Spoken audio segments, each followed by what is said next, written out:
आहे। महाराष्ट्राचा एकूण अभ्यास केला तर सध्या जातीय तणाव प्रचंड आहे, वर्ग संघर्ष निर्माण झालेले आहेत आणि धार्मिक तणाव तर आहेच। मागच्या 14 पासून हे सातत्याने दिसतंय की धर्माधर्मामध्ये संघर्ष दिसतोय, वर्गावर्गामध्ये दिसतोय, जाती जातीमध्ये दिसतोय। म्हणून संभाजी ब्रिगेडने महाराष्ट्राचा जो इतिहास आहे, महाराष्ट्राचा जो सामाजिक संघर्ष आहे, संतांची जी भूमिका आहे आणि स्वतंत्र भारत याच्यामध्ये निर्माण झालेला 1 मे 1960चा महाराष्ट्र, मराठा तितुका मिळवावा, महाराष्ट्र धर्म वाढावा, तर महाराष्ट्र धर्म नावाची जी संकल्पना या महाराष्ट्राची एक विचारधारा आहे।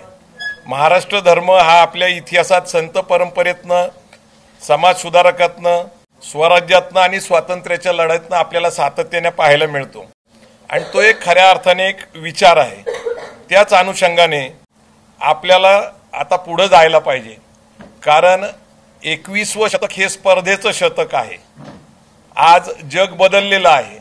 अशा परिस्थितीमध्ये समाजामध्ये जे तेढ निर्माण झाले, आम्ही काय फार मोठं काम करतोय असं मी मानत नाहीये, पण एका जंगलाला आग लागली होती आणि एका चिमणीला वाटलं की आग तर मला पूर्ण विझवता येत नाहीये, परंतु मी माझ्या चोचेने काही पाणी टाकल आणि आग विझवण्याचा प्रयत्न करल, असा संभाजी ब्रिगेडचा प्रयत्न आहे।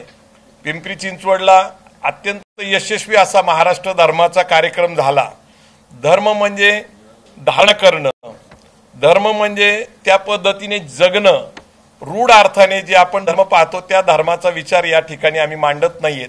आम्ही समाज, माणूस, आम्ही सगळ्यांनी एकत्र यायला पाहिजे, मानवतेच्या विचाराने पुढे जायला पाहिजे, असा तो विचार आहे। तर त्यासाठी महाराष्ट्र धर्म याच्यासाठी आम्ही बालगंधर्वला 14 सप्टेंबर 2025 सायंकाळी 5 वाजता एक सभा ठेवलेली आहे। देशाला दिशा देणारे आपले जे प्रेरणास्थान आहे त्यांना समोर ठेवून डॉक्टर दीपक पवार, जे अध्यक्ष शालेय शिक्षण अभ्यास समिती कृती समिती जी आहे, जे आता सध्या मराठीचं आंदोलन चालवत आहेत, ते प्रामुख्याने महाराष्ट्र धर्मासाठी या अनुषंगाने मराठी आणि महाराष्ट्र त्याची समाज सांस्कृतिक विचार याच्यावर बोलणार आहेत।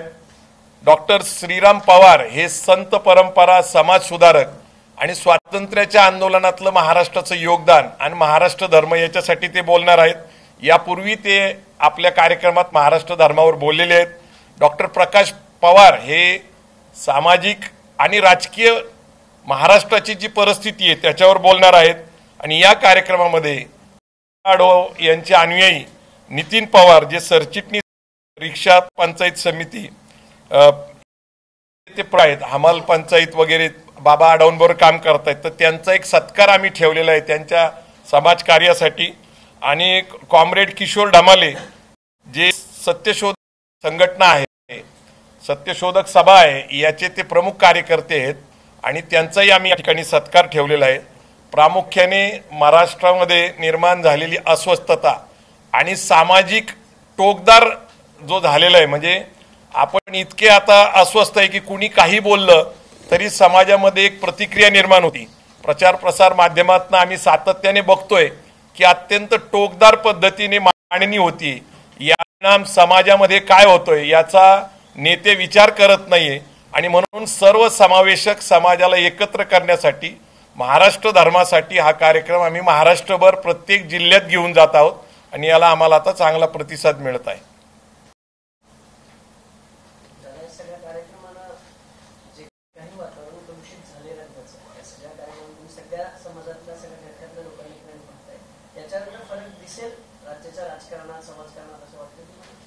नाही, आपल्याला इतिहासात जर बघितलं तर स्वतंत्र भारतानंतर 1950ला राज्यघटना आली, आपल्याकडे निवडणुका सुरू झाल्या, आपल्याकडे बॉम्बे स्टेट होतं, म्हणजे गुजरात भाग आणि महाराष्ट्रचा जो पश्चिम महाराष्ट्र, कोकण असं एकत्र होता। संयुक्त महाराष्ट्राच्या चळवळीच्या निमित्ताने संपूर्ण महाराष्ट्र एकटावलेला आपल्याला बघायला मिळतो। सगळ्या विचारसरणीचे लोक एकत्र आले आणि महाराष्ट्राच्या निर्मितीसाठी, मुंबईसह महाराष्ट्राच्या निर्मितीसाठी एकत्र आले। तर सर्व विचारसरणीचे लोक लोकशाहीमध्ये अपेक्षित आहेत। वेगवेगळ्या विचारधारेच्या लोकांचा वैचारिक संघर्ष होईल आणि समाज प्रगल्भ होऊन पुढे जाईल, परंतु सध्या तसं दिसत नाही। विचार मांडत असताना द्वेष प्रचंड दिसतोय, राग प्रचंड दिसतोय, मत्सर प्रचंड दिसतोय आणि हे लोकशाहीला अभिप्रेत नाहीये। आपल्या संसदेमध्ये विधिमंडळामध्ये ज्या प्रकारची विचारसरणी आहे त्या प्रकारचे विचार मांडायचं स्वतंत्र आहे। विविध पक्ष संघटनेचे लोक एकत्र विधिमंडळामध्ये ज्यावेळेस मांडणी करतात, सत्ताधारी पक्षाचे लोक मांडतात, विरोधी पक्षाचे लोक मांडतात, पण त्याच्यामध्ये द्वेष भावना नसती। समाजाला प्रगल्भ आणि पुढे नेण्यासाठी हा विचार असतो। आता सध्या जो द्वेष पसरवला जातो त्याच्यामध्ये बदल। मला एक उदाहरण सांगायचं आहे की ज्यावेळेस पश्चिम महाराष्ट्रामध्ये सहकार चळवळीने विकास केला त्यावेळेस विदर्भामध्ये मराठवाड्यामध्ये अनुशेष मागे राहिला म्हणून आंदोलनं सुरू झाली आणि मग वैज्ञानिक विकास महामंडळ आलं। पश्चिम महाराष्ट्राचं आलं, कोकणाचं आलं, विदर्भाचं आलं, मराठवाड्याचं, खानदेशचं आणि विकास महामंडळाच्या माध्यमातून प्रादेशिक अस्मिता तयार करून जर विकास झाला पाहिजे आणि महाराष्ट्र सरकारने तसा निर्णय घेऊन वैज्ञानिक विकास महामंडळ तयार करून त्यातनं विकास साधायचा प्रयत्न केला। सध्या काय झालंय की एक विशिष्ट आरक्षण हेच विकासाचं मॉडेल आहे असं समोर ठेवून एक समाजकारण बिघडवून राजकारण केलं जाते। सध्या मराठा विरुद्ध ओबीसी हा जो संघर्ष उभा राहिलाय त्याच्यात मला अधिक स्पष्टतेने बोलायचं जर म्हटलं तर महाराष्ट्रात आरक्षण प्रत्यक्ष लागू झालं 1994 ला। त्याच्यामध्ये साधारणपणे 180 जाती होत्या ओबीसी मध्ये, हळूहळू त्या आता 400च्या आसपास जाती गेलेल्या आहेत। ओबीसी वर्गामधून आरक्षण मिळालं पाहिजे असं मराठा समाजाची मागणी आहे आणि ती रास्त आहे, कारण कुणबी आणि मराठा एकच असल्याचा आजपर्यंत आम्ही अनेक पुरावे दिलेत आणि अनेक प्रकारे ती मांडणी केलेली आहे। परंतु ओबीसी वर्गातून जो संघर्ष उभा केला जातोय आणि मराठा समाजाच्या नेत्यांकडून जे बोललं जाते किंवा ओबीसी समाजाच्या नेत्यांकडून जे बोललं जाते त्यामुळे सामाजिक वातावरण बिघडलेलं आहे। प्रत्येकाला आपला हक्क सरकारकडे मागणं, सरकारनी न्यायी भूमिका करून देणं आणि जर आपल्याला पटलं नसेल तर आपल्याला न्यायपालिकेमध्ये जाऊन त्याच्या विरोधात लढता येतं आणि आतापर्यंत तसं झालेलं आहे। म्हणजे अगदी पृथ्वीराज चव्हाणांच्या काळामध्ये ESBC आलं, त्याला आव्हान दिलं गेलं, ते रद्द झालं। नंतर देवेंद्र फडणवीसांनी SEBC केलं, ते रद्द झालं, नव्याने परत SEBC आलं। तर हा सामाजिक संघर्ष प्रगल्भतेने चालू राहील म्हणून जाती जातीमध्ये आणि वर्गावर्गामध्ये संघर्ष आणि द्वेष पसरवणं काही बरोबर नाही। मला आशा आहे की आम्ही महाराष्ट्र धर्माच्या निमित्ताने संतांचे जे विचार आहेत, संत तुकाराम महाराज, संत ज्ञानेश्वर महाराज, संत गाडगे महाराज आणि नंतर आपल्या महाराष्ट्राची जी परंपरा आहे शिवराय फुलेशाह आंबेडकरांची, हे विचार मांडून समाजामध्ये एक शांततेचं, संयमाचं आणि चांगलं वातावरण तयार करायचं। मला सरकारला काही प्रश्न विचारायचे आहेत। ते प्रश्न असे आहेत की सध्या सरकारने एक लाडकी बहीण योजना चालू केली, त्यातनं 42,000 सरकार पुढे एक प्रश्न आहे की नेमकं आरक्षण का मागितलं जातं, तर आरक्षण या कारणाने मागितलं जातं की शिक्षण महागलेलं आहे। जर तुम्हाला ऍडमिशन मिळालं खाजगी शिक्षण संस्थेमध्ये, फी काही लाखात आहे आणि सरकारी इंजिनिअरिंग कॉलेज असेल, मेडिकल कॉलेज असेल तर मध्ये काही हजारात आहे। तर फीची तफावत आहे। तर खाजगी आणि सरकारी या फीची तफावत ही अगदी शाळा कॉलेज पासून जर बघितली तर ती आहे। तर एक आपल्याकडे कोठारी समिती नेमली होती, सांगितलं सरकारला की शिक्षणाचं बजेट 6% करा आणि जेणेकरून सगळ्यांना परवडणारं शिक्षण, दर्जेदार शिक्षण मिळेल। परंतु सध्या गंमत अशी आहे की शिक्षणासाठी जे लोक लायक आहेत त्यांना ऍडमिशन मिळत नाहीये आणि त्यांना फी परवडत नाही। म्हणजे महागले सरकार, महाराष्ट्र सरकार सांगतं की बेरोजगारी वाढलेली, ती जवळपास 40%च्या वर आहे। आणि सगळंच आपण जर बघितलं तर भारत स्वतंत्र झाला त्यावेळेस आपल्या लोकसंख्येचा जर आकडा पाहिला तर 35 कोटी होता। त्यावेळेस केंद्राकडे नोकऱ्या होत्या 41 लाख, आजही किती आहेत 41 लाख। लोकसंख्या झाली 142 कोटी। महाराष्ट्राकडे आज नोकऱ्या आहेत 19 लाख। अगदी तुम्ही काल परवापर्यंत जर आंदोलन बघितली तर कंत्राटी पद्धतीने जी शिक्षक भरती झाली विनो अनुदानित त्यांचं आहे, आरोग्य सेविकाचं आहे, अंगणवाडीचं आहे, आणि सरकारच्या नोकरीच्या आशेने निसर्गामधले कंत्राटी पद्धतीने नोकऱ्या भरती जातात। म्हणजे 2-3 वर्ष 78,000 कडे 9,82,000 पद रिक्त आहेत। म्हणजे केंद्र सरकारकडे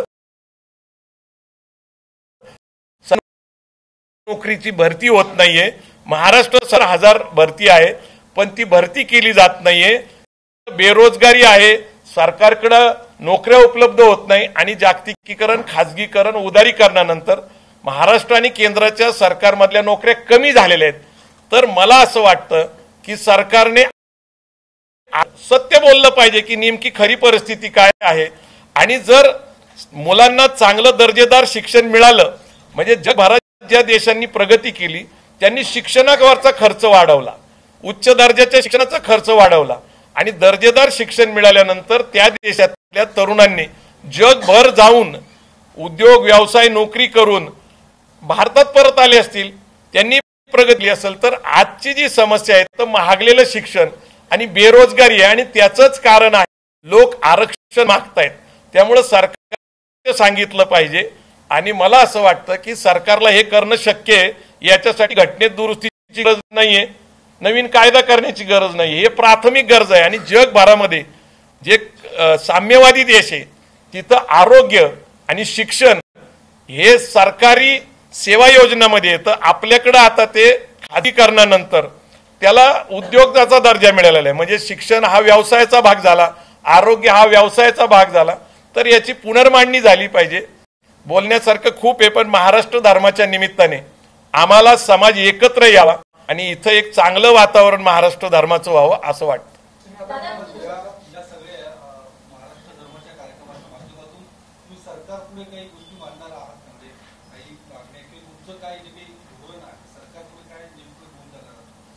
नाही, सरकार पुढे आम्ही 2दा अजितदादांना 2दा चंद्रकांत दादांना भेटलेलो।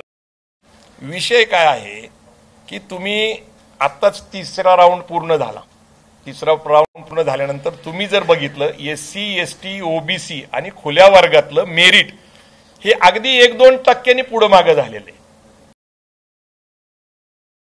त्यामुळं स्पर्धा झालेली, म्हणजे खुल्या वर्गामध्ये SC ST OBC चे मुलं सुद्धा आता मेरिटवर स्पर्धा करतात। हे तुम्ही नीट लक्षात घेतलं पाहिजे। पूर्वी जो आरोप होता की SC STच्या मुलांना 35-40% मिळतात, आमच्या मुलाला 60% मिळतात आणि मग ती तफावत 20%च्या 15%ची राहायची, तर ती राहिलेली नाही पहिली गोष्ट।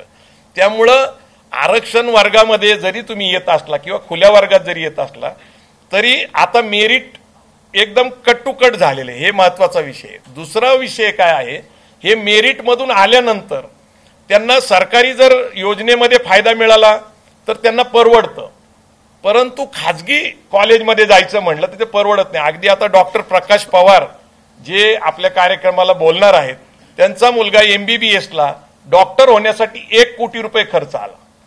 तेच जर तुम्हाला इथं सरकारी मेडिकल कॉलेजमध्ये ऍडमिशन मिळालं तर तो काही हजारातच खर्च आहे। अगदी इंजिनिअरिंग कॉलेज जर तुम्ही COP ला गेला तर COP ला जे फ्री स्ट्रक्चर आहे, तर आमची सूचना काय आहे ते मी प्रामाणिकपणे सांगतो की शिक्षणाचं खर्च वाढवावा, खाजगी शिक्षण संस्थांना अनुदानित करावं, जेणेकरून फी स्ट्रक्चर हे सरकारच्या बरोबरीचं राहील। सरकारमध्ये जे फी स्ट्रक्चर आहे आणि खाजगीचं फी स्ट्रक्चर आहे याच्यामध्ये खूप प्रचंड तफावत आहे, काही हजारां काही। तर ते फी स्ट्रक्चर जर आपण एक समान आणू शकलो सरकारचं आणि खाजगीचं, आणि खाजगी संस्थांना अनुदानित केलं म्हणजे त्यांना लागणारा चालवण्यासाठी खर्च जर देऊ शकलो तर हा जो मूळ संघर्ष आहे शिक्षणातला प्रवेशाचा तो संपतो। आणि अन्य ज्या गोष्टी आहेत त्याच्यामध्ये खूप महत्वाची गोष्ट आहे की महाराष्ट्र आज सगळ्यात प्रगत राज्य आहे, आज सुद्धा प्रगत राज्य आहे। सगळ्यात जास्त नोकऱ्या महाराष्ट्रात निर्माण होत्या। तुम्ही MIDCच्या माध्यमातून बघा, ITच्या माध्यमातून बघा, अन्य कारणाने ज्या वेगळ्या खाजगीतनं निर्माण होतात, परंतु तुम्ही जर बघितलं तर मुलं सगळी बाहेरच्या राज्यातनं येऊन इथं नोकरी करतात। म्हणजे इथं प्रगती होतीये परंतु इथल्याच मुलांना नोकरीत संधी मिळत नाही। पूर्वीपासून एक महाराष्ट्रामध्ये मागणी आहे की महाराष्ट्रामध्ये जन्मलेल्या 80% नोकऱ्या ह्या महाराष्ट्रात जन्मलेल्या माणसाला मिळाव्यात अशी एक मागणी आहे पूर्वीपासून. म्हणजे स्थानिक रोजगार हा एक प्रश्न आहे, तर तो एक करणं गरजेचं आहे. बेरोजगारीचा टक्का कमी करणं गरजेचं आहे. आणि शिक्षण आणि नोकरी हाच मूळ विषय आरक्षण मागणी मागचा आहे असं आमचं म्हणणं आहे. आम्ही त्यांना सूचना करतोय. म्हणजे जर 42,000 कोटी तुम्ही महिला ह्याच्या सक्षमीकरणाच्या नावाखाली म्हणा किंवा लाडकी बहीण योजनेच्या निमित्ताने देत असाल, तर तुम्ही शिक्षणावरचा खर्च वाढवावा, जो कमीत कमी 6 ते 8% अपेक्षित आहे. छत्रपती शाहू महाराजांचं उदाहरण घेऊ शकतो आपण, करवीर संस्थांचं. त्या काळामध्ये शाहू महाराजांनी 23% खर्च हा शिक्षणावर केला होता. आजही महाराष्ट्रामध्ये तुम्ही बघितलं तर दरडोई उत्पन्नामध्ये आणि प्रगतीमध्ये कोल्हापूर 1 नंबरवर आहे. त्याचं कारण सामाजिक दृष्ट्या, शैक्षणिक दृष्ट्या जी पेरणी शाहू महाराजांनी केली त्याचा आज रिझल्ट आहे.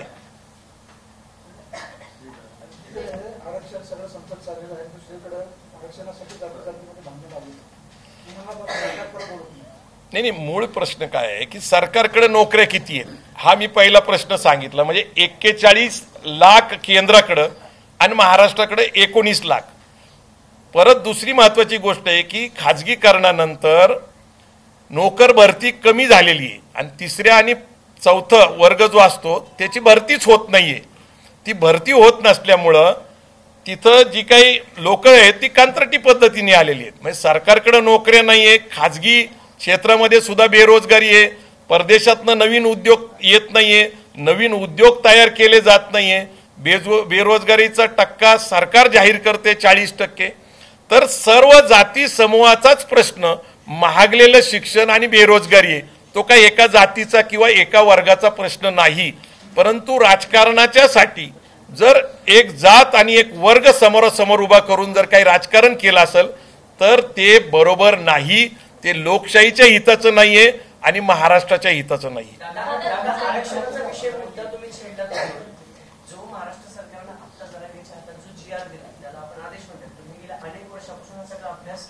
अनेक तज्ञांना भेटलाय.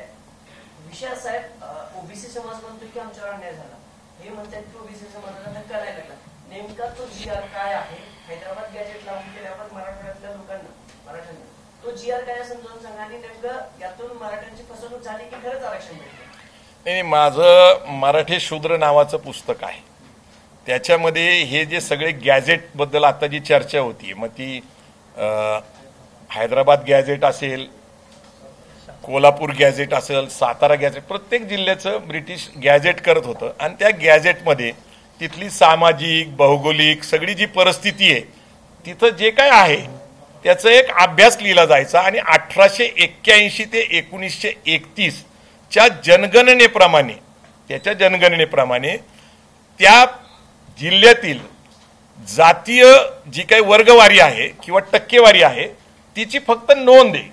आता हैदराबाद गॅजेटमुळे काय होणार आहे की बाबा मराठवाड्यामध्ये कुणबी समाज राहत होता असा त्यातनं पुरावा मिळतो. आता पुढचा जो काही प्रकार आहे तिथं बाबा ह्या गावात इथं कुणबी राहत होते. आता त्या कुणबी समाजाच्या माणसाला जे काही कास्ट व्हॅलिडिटी सर्टिफिकेट मिळसपर्यंतचा प्रवास जो आहे, म्हणजे आता आपण समजा एखादं गाव घेतलं, त्या गावामध्ये कुणबी होते अशी पूर्वीची नोंद सापडली, पण तिथून पुढचा जो प्रवास आहे सर्टिफिकेट मिळण्यापर्यंतचा, तर तो मला अवघड वाटतो. शिंदे समितीच्या नंतर हे निश्चित झालं की बाबा मराठवाड्यात कुणबी आहेत, परंतु आतापर्यंत व्हॅलिडिटी सर्टिफिकेटची ही फक्त 5,500 लोकांची झालेली आणि 2-2.25 लाख नक्की माहीत नाहीये. 2-2.25 लाख सर्टिफिकेट निघालेले आहेत, काही पुरावे. तर ते थोडंसं अवघड आणि जटिल आहे, मी तुम्हाला सांगतो. कारण प्रश्न असा आहे की एकदा जर तुमची जात निश्चित झाली, कुणबी मराठा किंवा मराठा कुणबी, तर तुम्हाला वंशवळ जुळवावं लागते पहिल्यांदा. आणि 4 नातेवाईक हे त्या जातीचे तुमचे जवळचे प्राथमिक नातेवाईक आहेत हे ते करावं लागतं आणि ती व्हॅलिडिटी करणं अवघड आहे.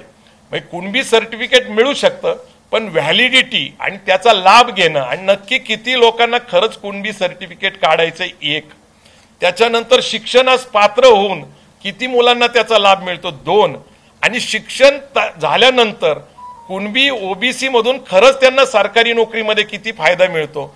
तर हा सगळा जर विचार केला तर आज ओबीसी समाज या GRला हायकोर्टात चॅलेंज करणार आहे असं दिसतंय.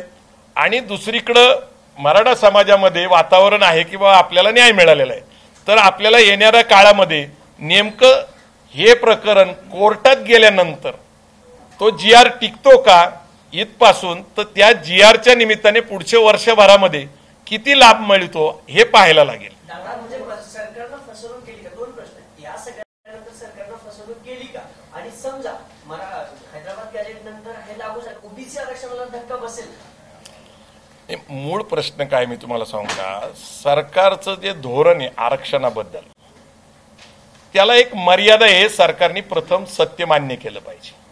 आरक्षण का मागितलं जातं ह्याच्यावर आपण विचार केला पाहिजे. आणि ते मी अत्यंत मगासपासून सातत्याने सांगतोय की शिक्षण महागलेलं असल्यामुळं आपण आरक्षणाच्या वर्गात जर गेलो, ओबीसी झालो, SC झालो, ST झालो, तर आपल्याला आरक्षणामुळं माफक दरामध्ये दर्जेदार शिक्षण मिळेल ही अपेक्षा आहे समाजाची. आणि मग आपण शिकलो तर सरकारी नोकरी लागल.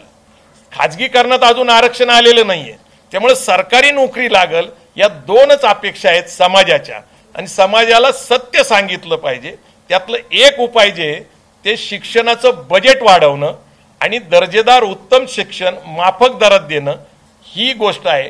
आरक्षणाच्या निमित्ताने सर्वांचं समाधान होईल अशी परिस्थिती नाही. सरकारचं डोकं ठिकाण्यावर नाही असं माझं मत आहे. कारण सरकारने पूर्ण एकूण आरक्षणावर स्पष्ट भूमिका घेणं गरजेचं आहे. आणि सरकारने सांगितलं पाहिजे किंवा त्यांच्या मर्यादा काय आहेत. सातत्याने उभा राहणार. मागच्या 35 वर्षामध्ये मी तर जवळपास 30 वर्ष सातत्याने याच्यात काम करतोय. मराठी शूद्र नावाचं पुस्तक लिहिलं, आरक्षण नावाचं पुस्तक लिहिलं, त्याच्यानंतर गायकवाड आयोगाबरोबर काम केलं. तुम्हाला आश्चर्य वाटेल की सारथी संस्था ही सरकारने स्थापन केली. तर सारथीमध्ये लाभधारक कोण आहेत? मराठा जात आहे, कुणबी जात आहे आणि त्याच्या उपजाती मराठा आणि कुणबी. म्हणजे सरकार एकीकडे सारथी संस्थेचा लाभ देत असताना कुणबी मराठा, मराठा कुणबी, कुणबी मराठ्यांना त्याचा लाभ देते. म्हणजे सरकारला कुणबी मराठा एक असल्याचं मान्य आहे.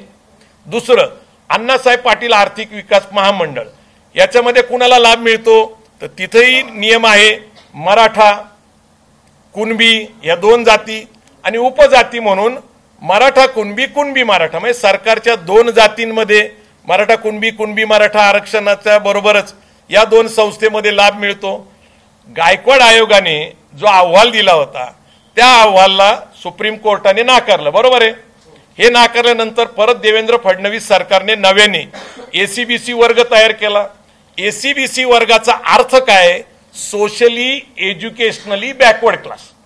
सरकार काय म्हणतं 10% मराठा समाजाला ACBC जे काही त्यांच्या अधिकारात नाहीये ते टिकणार नाही. हा तर पुढचा मोठा गोंधळ आहे. पूर्वी 2 वेळा ESBC ACBC रद्द झालेलं आहे. त्यामुळं ज्यांना शिक्षणास पात्र म्हणून मिळालेले ऍडमिशन त्यांना नंतर फी भरायला लागल्या आणि ज्यांना नोकऱ्या लागल्या त्यांच्या नोकऱ्या लटकत राहिल्या.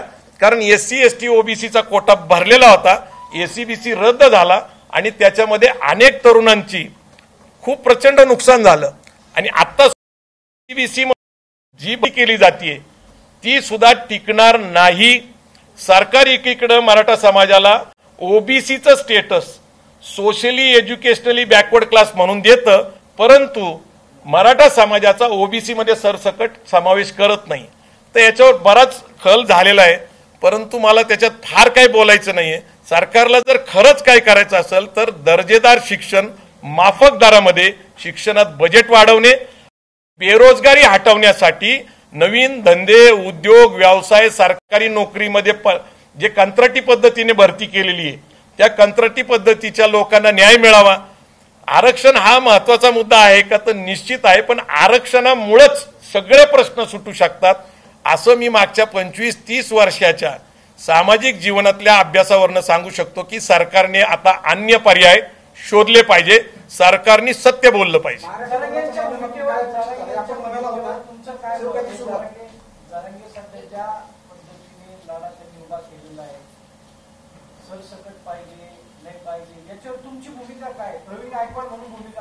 नाही, मुळात काय होतं की 1 जून 2004ला खत्री कमिशनचा जो निर्णय आला त्याच्या 83व्या जातमध्ये कुणबीमध्ये मराठा कुणबी, कुणबी मराठा समावेश करण्यात आला. तर मराठा ही जात ओबीसीत तशी पण गेलेली आहे. तुम्ही जर नीट बघितलं, तांत्रिक दृष्ट्या बघितलं तर मराठा कुणबी, कुणबी मराठा असं ज्यावेळेस म्हटलं, वाईस वर्षा, उलट सुलट, तर मराठा आणि कुणबी ही ज्यावेळेस जात त्याच्यात गेलेली आहे. पण आता सरसकटसाठी आम्ही तो लढा दिलेला आहे. 2004ला निर्णय आला, त्यावेळेसपासून आम्ही बरे झाले देवा कुणबी केलो नावाचा एक कार्यक्रम घेऊन महाराष्ट्रात गेलो होतो. महाराष्ट्रामध्ये प्रबोधन केलं. मराठा समाज मागासवर्गीय म्हणून एक व्याख्यानाचा विषय घेऊन महाराष्ट्रात गेलो होतो. ती जागृती झाली, परंतु सामाजिक अस्वस्थता, सामाजिक परिस्थिती लक्षात घेता मराठा समाजाने मागासले पण सिद्ध जरी केलं तरी ओबीसी मध्ये एवढा मोठा समावेश घालण्यासाठी कुठलंही सरकार तयार होऊ शकत नाही. म्हणजे एकदा मी न्यायमूर्ती पी.बी. सावंत सरांना भेटलो होतो, जे त्या काळामध्ये इंदिरा साहनी विरुद्ध भारत सरकारमध्ये सुप्रीम कोर्टाचे जज होते. डॉक्टर म्हणजे न्यायमूर्ती पी.बी. सावंत यांना मी विचारलं होतं की सरसकट मराठा समाजाचा समावेश करणं शक्य आहे का? तर न्यायमूर्ती पी.बी. सावंतांनी सांगितलं की ज्या समुदायापासून संरक्षण पाहिजे तेच आता आरक्षण मागायला लागलेत. जर सगळ्या समाजांना आरक्षण दिलं तर ते म्हणतात की आरक्षणाचं औचित्य संपून जातं. म्हणजे खुल्या वर्गातले हळूहळू सगळेच लोक जर आरक्षण वर्गामध्ये आले तर ते नल नील झाल्यासारखं आहे. म्हणजे सर्वांनाच आरक्षण म्हणजे कुणालाच आरक्षण नाही असं ते मला म्हटले होते. नाही, कसं आहे की मी कुणाच्या भूमिकेवर बोलत नाहीये. मी एक अभ्यास केलेला आहे. माझा 25-30 वर्षाचा अभ्यास आहे. मी पुस्तकं लिहिलेली आहेत आणि माझ्या पुस्तकांच्या अभ्यासाच्या आधारावर मी सरकारबरोबर भूमिका घेतलेली आहे. माझी एक स्वतंत्र भूमिका आहे आणि ती मांडण्याचा मला स्वतंत्र अधिकार आहे. नाही, मी कुणाच्या भूमिकेवर काही मांडत नाहीये. मी सरकारच्या भूमिका मांडतोय. नाही, मी कुणाच्या प्रश्नावर उत्तर द्यायचं काही कारणच नाही ना. माझी भूमिका सरकारच्या बाबतीत आहे. मी अत्यंत स्पष्ट केलं की शिक्षण महागल्यामुळे एक समस्या आहे आणि बेरोजगारी ही एक समस्या आहे. तर या समस्येवर आरक्षणच फक्त उत्तर आहे असं मला वाटत नाही. अन्य मार्ग शोधले. नाही, मी माझी भूमिका मांडलेली ना. मी न्यायमूर्ती पी.बी. सावंतांची भूमिका आपल्या सगळ्यांना सांगितली की सर्वांनाच आरक्षण म्हणजे आरक्षण संपलेच जमाय.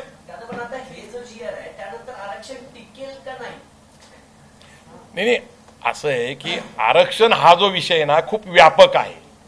मुळात आरक्षणाच्या बाबतीत बोलायचं म्हटलं तर त्याला एक सामाजिक सुधारणेची गरज आहे. मुळात तुम्ही लक्षात घेत नाही की आरक्षण का मागितलं जाते मराठा समाजाकडून पण आणि ओबीसी समाजाकडून पण. तर त्यांना वाटतं की माफक दरातलं शिक्षण मिळावं आणि नोकरी मिळावी सरकारमध्ये. आता सरकार नोकर भरती करत नाही आणि खाजगीकरणामुळे नोकऱ्या कमी झाल्यात. म्हणजे सरकारच्या नोकरीचा लाभ होणाऱ्यांची संख्या कमी आहे आणि महागलेलं शिक्षण. मुळात समस्या वेगळी आहे आणि त्याच्या मागणीचा जो मार्ग आहे तर सगळ्यांना असं वाटतं की शाश्वत आहे आरक्षण आणि त्या मार्गातनं न्याय मिळेल. परंतु तो एकच मार्ग आहे असं नाही. मी तुम्हाला मगाशी जे सांगितलं की मेरिट जर बघितलं तर 1-2% गेलेले.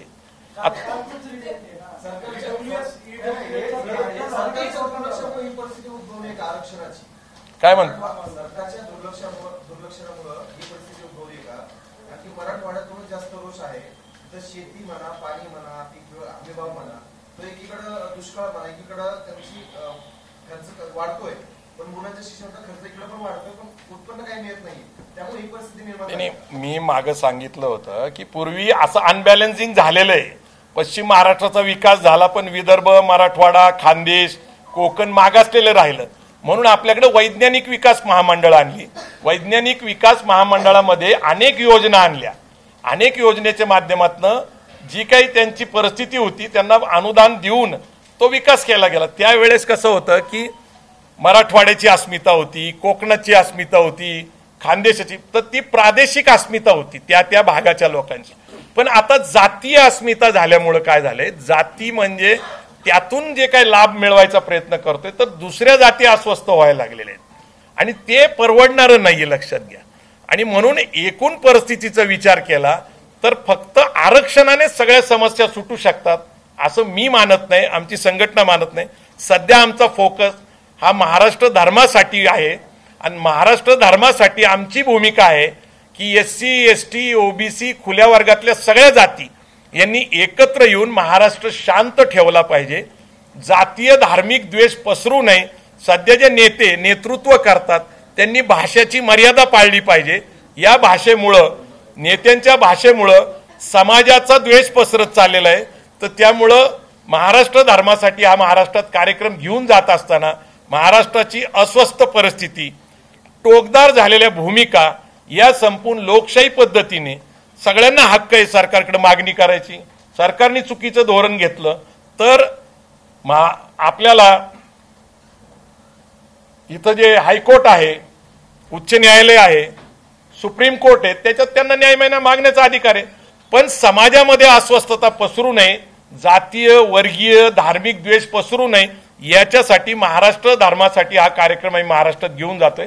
सर्वांना त्याच्यामध्ये आम्ही निमंत्रित करतोय, चांगल्या नेत्यांना, चांगल्या वक्त्यांना, आणि त्यातून एक संदेश द्यायचा प्रयत्न करतोय की महाराष्ट्र धर्म टिकला पाहिजे, जो आमच्या संतांचा आहे, जो महापुरुषांचा आहे, जो समाज सुधारकांचा आहे, जो स्वातंत्र्यासाठी लढलेल्या लोकांचा आहे, आणि अगदी 1 मे 1960 निर्माण झालेल्या महाराष्ट्राच्या आंदोलनामध्ये जे सगळे सक्रिय होते त्यांच्यासाठी आहे.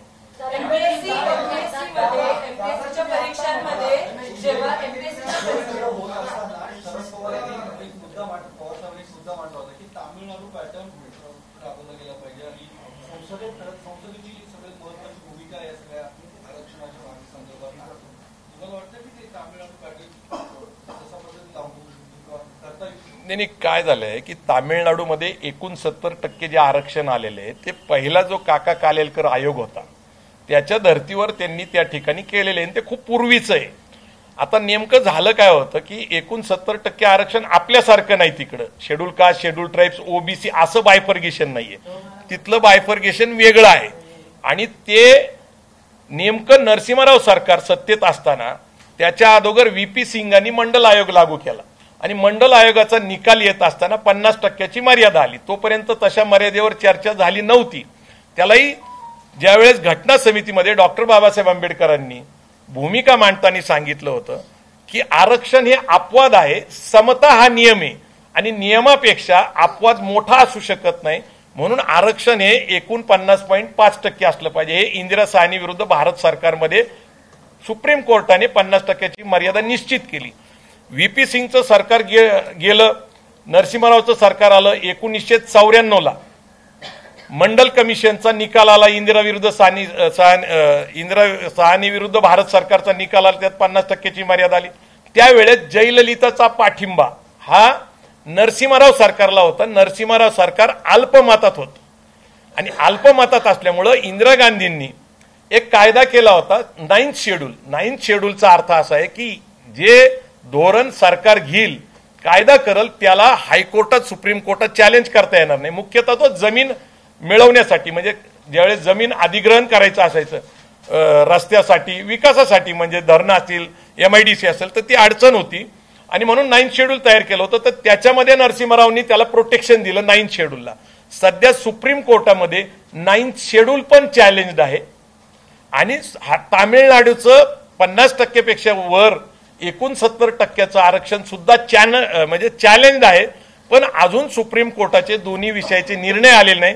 50% मर्यादा ही घटनेतनं कशी येते हे सुप्रीम कोर्टाने अधोरेखित केल्यामुळं अगदी केंद्र सरकारने ठरवलं तरी 50% वर सामाजिक मागासलेपणाचं आरक्षण जाऊ शकत नाही. तामिळनाडूचा अपवाद आहे, पण सुप्रीम कोर्टात चॅलेंज आहे. म्हणूनच केंद्र सरकारने EWS आरक्षण हे वर्गवारीमध्ये नेलं. It is a class, economical weaker section आहे. तर इकॉनॉमिकल वीकर सेक्शन मध्ये प्रोटेक्शन आहे मराठा समाजाला EWS मध्ये. त्याचं कारण SC ST OBC चे लोक EWS मध्ये सामाजिक मागासलेपणाच्या आधारावर येऊ शकत नाही, म्हणून SC-BCचं आरक्षण 10% लागू केल्यानंतर मराठा समाजाचं EWSचं आरक्षण महाराष्ट्र सरकारने थांबवलेलं आहे. आणि हा एक मराठा समाजावर मोठा अन्याय झालेला आहे. ज्या वेळेस SC-BC हे हायकोर्टात स्क्रॅच होणारच आहे, कारण त्याला कुठलाही घटनात्मक आधार नाहीये, कायदेशीर आधार नाहीये. ते रद्द होईल, त्यावेळेस परत EWS कडे जायला लागेल. पण हे 2-3 वर्ष मराठा समाजाच्या विद्यार्थ्यांवर आणि तरुणांवर महाराष्ट्र सरकारने केलेला अन्याय. दादा, म्हणजे एकूणच बोलण्यात असं येतं की आता आंदोलन झालेलं त्याचा फायदा नाही नाही नाही, माझं पहिल्यापासून धोरण असं होतं, ज्या दिवशी EWS लागू झालं, घटनेत दुरुस्ती झाली, सुप्रीम कोर्टामध्ये चॅलेंज झालं, सगळं होऊन ते तालून सुकलं सलकून पुढं आलं, तर 10% EWS आरक्षण आणि ज्यांना कुणबी म्हणून ओबीसी मिळतंय आणि ते न्यायी आहे. जर तुम्ही पूर्वी श्रमीचे कुणबी असाल आणि ओबीसीतनं आरक्षण घेतात त्याला काही विरोध असायचं कारण नाही. पण ज्या मराठा समाजाला कुठलंच आरक्षण नव्हतं त्याला घटनात्मक तरतूद करून 10% EWS आरक्षण होतं. तुम्ही बघा, जाट, गुज्जर, पटेल यांची सुद्धा केवढी मोठी आंदोलनं होत होती, ती आता थांबलेली आहे. कुठंतरी आरक्षणाच्या बाबतीत समाधान मानलं पाहिजे. EWSचं 10% आणि ज्यांना कुणबी मिळतं ओबीसी मध्ये ते ओबीसीचं, पण ओबीसी मध्ये सुद्धा मेरिट हाय गेलेलं आहे, EWSचं मेरिट तुलनेत खाली आलेलं आहे आणि EWS मधून कोण फायदा घेतं याचा आता मराठा समाजाने अभ्यास करावा. काल जे निकाल लागला त्यामध्ये ओबीसीचं मेरिट जास्त आणि EWSचं मेरिट कमी होतं, पण यामुळे तोटा झालाय का मराठ्यांना ओबीसीत जाऊन? नाही, EWS बंद केल्यामुळं राज्य सरकारने, आणि ते करावंच लागणार होतं, कारण त्यांना स्वतंत्र 10% आरक्षण सोशली एज्युकेशनली बॅकवर्ड क्लास म्हणून दिलेलं आहे. ते भलेही घटनात्मक नसेल, कायदेशीर नसेल, पण ते लागू असल्यामुळं मराठा समाजाला EWSचा लाभ मिळत नाही. मराठा समाजामध्ये एक जागृती झालेली आहे, परंतु महाराष्ट्र सरकार EWS तोपर्यंत मराठा समाजाला लागू करू शकत नाही जोपर्यंत ACBCचं आरक्षण रद्द होत नाही.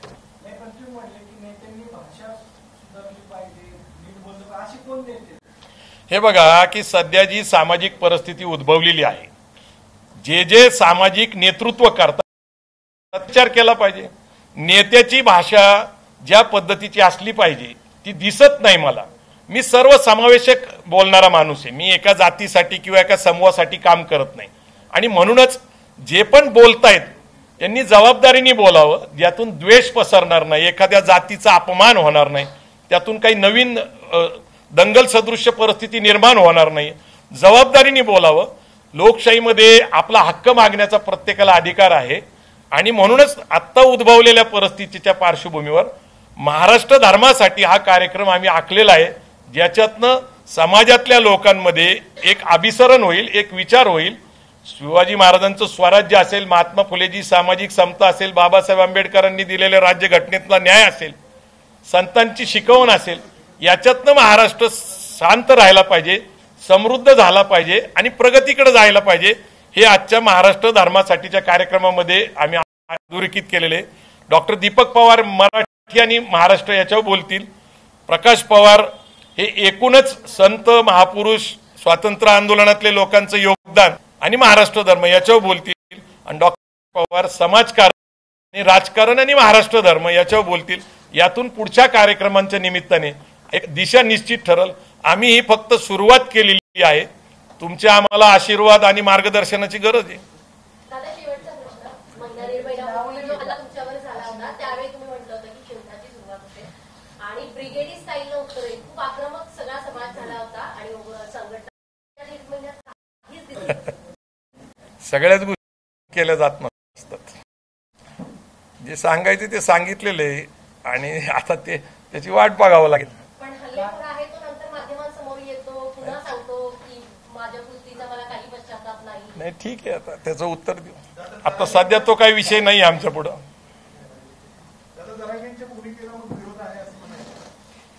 तुम्ही तर्क करू शकता, तो तुमच्या स्वातंत्र्याचा भाग आहे. माझी भूमिका अत्यंत स्पष्ट आहे की ज्यांना कुणबी म्हणून मराठा समाजाच्या लोकांना आरक्षणाचा लाभ घ्यायचा आहे त्यांनी व्हॅलिडिटी सर्टिफिकेट काढावं, लाभ घ्यावा.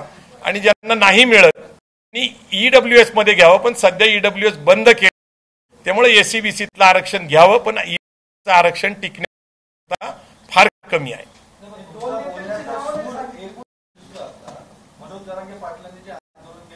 नाही, मी कुणाच्या विरोधात नाही. हे बघा, एक लक्षात घ्या, माझा एकमेव अजेंडा आहे की महाग शिक्षण, याच्यामुळं तरुणांना शिक्षण परवडत नाही, त्यामुळं शिक्षणात बजेट वाढवावं, खाजगी शिक्षण संस्था अनुदानित कराव्यात, 6% बजेट कोठारी आयोगाने शिफारस केलेली आहे. आणि दुसरी बेरोजगारीचा जो प्रश्न आहे त्याच्याबद्दल आहे. कुणाच्या भूमिकेवर मी भूमिका मांडावी एवढा मी काही मोठा नाही. पक्षाची आहे ते नेत्यांची नावं सांगा ना तुम्ही, असं जास्त हे बघा, आता गोष्टी तुम्हाला माहिती सांगायची काय गरज. सध्या मीडियामध्ये आक्रमक बोलणारे, पसरवणारे, समाजामध्ये तेढ निर्माण करणारे सगळ्यात जास्त लोक दिसतात. म्हणून मी माझ्या तरी मित्रांनी मला विनंती केली की चर्चेला या. तर मी खूप छोटा माणूस आहे, त्यांच्यातून ज्ञान हे एकच नाहीये. आरक्षणाच्या आंदोलनात द्वेष ठरवला जात, व्यक्तिगत पातळीवर नेत्यांवर बोललं जातं. आपण कुठला महाराष्ट्र निर्माण करायचा प्रयत्न करतोय? महाराष्ट्रामध्ये जे नेतृत्व पदावर आहेत, नेते आहेत, पक्ष, संघटना, आमदार, खासदार, यांनी जबाबदारीने बोललं पाहिजे. नेत्याबद्दल बोलताना त्याचा अभ्यास असला पाहिजे. कुठल्याही समाजाबद्दल त्याचा अभ्यास असला पाहिजे, असलं पाहिजे.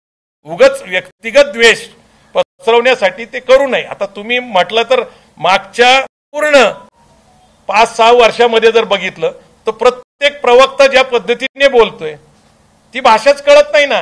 मी पण एक काळ तुमच्या सगळ्या टीव्ही चॅनलवर जात होतो, मी बंद करून टाकलं. दादा, हे महाराष्ट्र धर्मासाठी हा जो उपक्रम आहे, तर याच्यातून जिथे आता दरी मराठा ओबीसी तर ती सांगण्याचा, कमी करण्याचा प्रयत्न काय नक्की त्याच्यासाठी?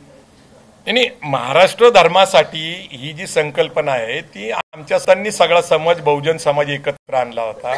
महापुरुषांनी सगळा समाज एकत्र आणण्याच्या न्याय हक्काची लढली होती.